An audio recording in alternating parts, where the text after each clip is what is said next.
So, you know what I've been thinking about? You know, when you get together with a good friend and you could be really honest with them and they'll ask you, so how is it that you're doing? You know, and they really want to know. And you hear yourself saying to them, I don't know, something just feels off. Feels really off, and I don't know, I can't put my finger on it. You know what I think that is? I think it's grief. I think it's grief. I think so many of us are walking around with bleeding hearts, with conscious or unconscious grief. And now's the time that we put an end to that. Because when we don't acknowledge our grief, when we avoid it, when we bypass it, we repeat patterns, we perpetuate wounds, and we're walking around with cups that are half full. And I believe it's so important that we actually put attention to this and we marinate in the grief. And it's super uncomfortable. I know it is. But I think it's time that we do this. I think we need to stop effing around. Because what I'm noticing for myself too is that when I choose not to see something all the way through, when I choose not to process the full extent of the emotions, then I am trying to start something that doesn't have my full presence, that doesn't have my full attention, because I'm still dealing with the debris, the pieces that I didn't acknowledge. And so then my energetic field is a little messy. So when we actually do take the time to grieve what we need to grieve, and listen, grief can come in so many different ways, right? It doesn't have to be around the death of a loved one. Grief could be from moving. It could be from,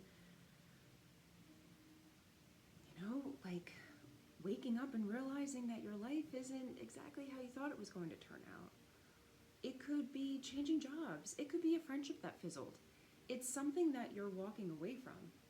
It's a transition. It's a change. And when we actually take the time to process that, we are more alive. We're more present. We're full of heart. We're full of love. And so I am so pumped for this class on grief because I know I could use it.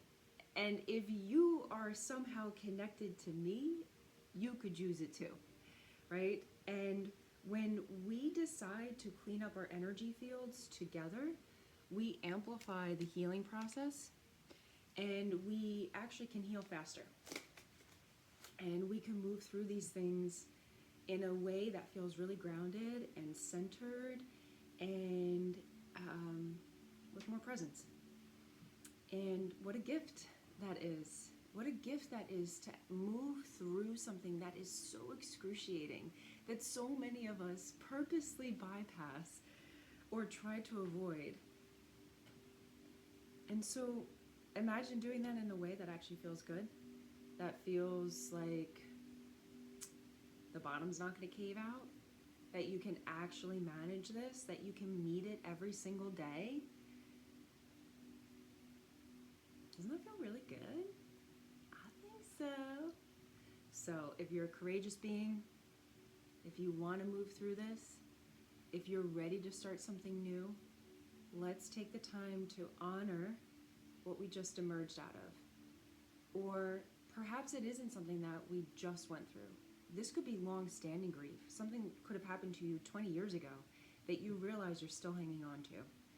It could even be grief that you're anticipating. You know that there's a change that's about to happen. And perhaps you're just kind of stalling as you're moving through it because the grief is kind of holding you back, right? So wherever you are in the stage of grief, I know that this course can help you. So be courageous. Let's take this leap together. I'll see you in February.